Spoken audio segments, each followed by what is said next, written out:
வீடியோவில் சிம்பிளாக ஈஸியாக பிகினர்ஸ் கூட எப்படி முறுக்கு செய்யலாம் அப்படின்னு இந்த வீடியோவில் நம்ம பார்க்க போகிறோம். நான் Sivakami, welcome to Siva's kitchen. இங்கே ஒரு பேக்கெட் பாபாஸோட முறுக்கு மாவு தான் நான் எடுத்துருக்கேன் இன்றைக்கி. இதை 1/2 கிலோன்னு போட்டிருக்கு பாருங்கள், 500 கிராம். இதை இப்போ வெட்டிட்டு இந்த மாவு ஒரு போர்டில் நம்ம போட்டுக்கலாம்.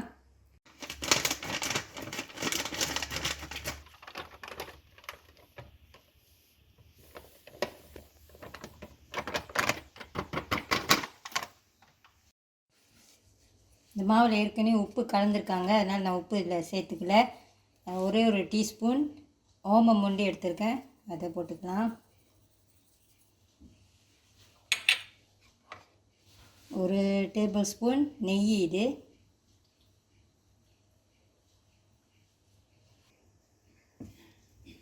இந்த நெய்யை இந்த மாவில் மிக்ஸ் பண்ணிக்கோங்க.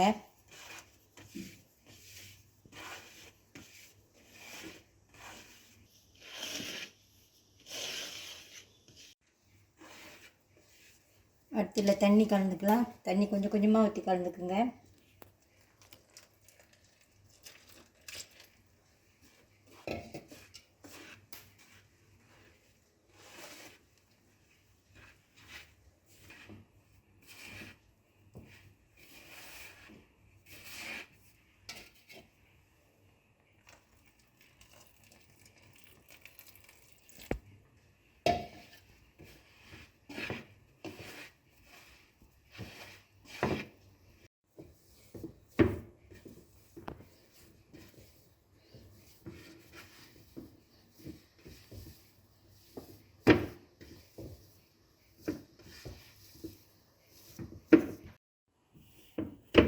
மாவு பிணைஞ்சாச்சு பாருங்கள்.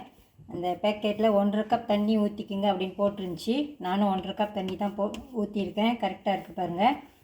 இந்த மாவு இப்போ நம்ம ரெடியாக இருக்குது. இந்த முறுக்கு இப்போ நம்ம புழிஞ்சிக்கலாம். முறுக்கு உரல்லாம் தயார் பண்ணி வச்சுக்கோங்க. நான் இன்றைக்கி இந்த அச்சு, இந்த மாதிரி 3 ஓட்டை இருக்கிற அச்சு எடுத்திருக்கேன். இந்த தேன்குழல் அப்படின்னு சொல்லுவாங்க, தேன்குழல் முறுக்கு அப்படின்னு சொல்லுவாங்க. அந்த உரல் உள்ளுக்கெல்லாம் கொஞ்சம் எண்ணெய் பூசிக்குங்க. இந்த மாவை எடுத்து கொஞ்சம் கொஞ்சமாக அதில் போட்டுக்கலாம்.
நல்லா இந்த சலசலப்புலாம் அடைஞ்சிட்டோன்னே இந்த முறுக்கை எடுத்துடலாம்.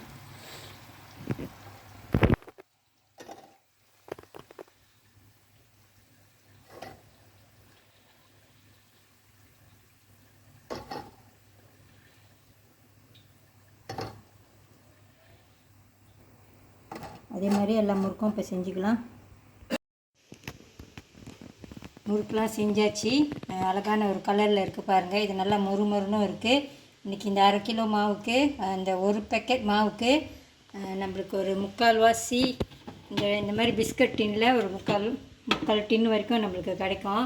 நாங்களாம் சாப்பிட போக இந்த பிளேட்டில் எழுதியும் சேர்த்தாக்கா ஒரு 3/4 டின்னு முறுக்கு நம்மளுக்கு கிடைக்கும். முறுக்குலாம் எவ்வளோ ஈஸியாக இன்றைக்கி நம்ம செஞ்சுருக்கோம் நீங்கள் இந்த வீடியோவில் பார்த்துருப்பீங்க. பிகினர்ஸ்லாம் இந்த மாதிரி நீங்கள் ஒரு வாட்டி ட்ரை பண்ணி பார்க்கலாம். இந்த வீடியோ உங்களுக்கு பிடிச்சிருந்துச்சின்னா லைக் பண்ணிவிட்டு ஷேர் பண்ணிவிட்டு சிவாஸ் கிச்சன் சேனலுக்கு சப்ஸ்கிரைப் பண்ணிக்கோங்க. தேங்க்யூ ஃபார் வாட்சிங். இது எவ்வளோ மொறுமொறுன்னு இருக்குது பாருங்கள்.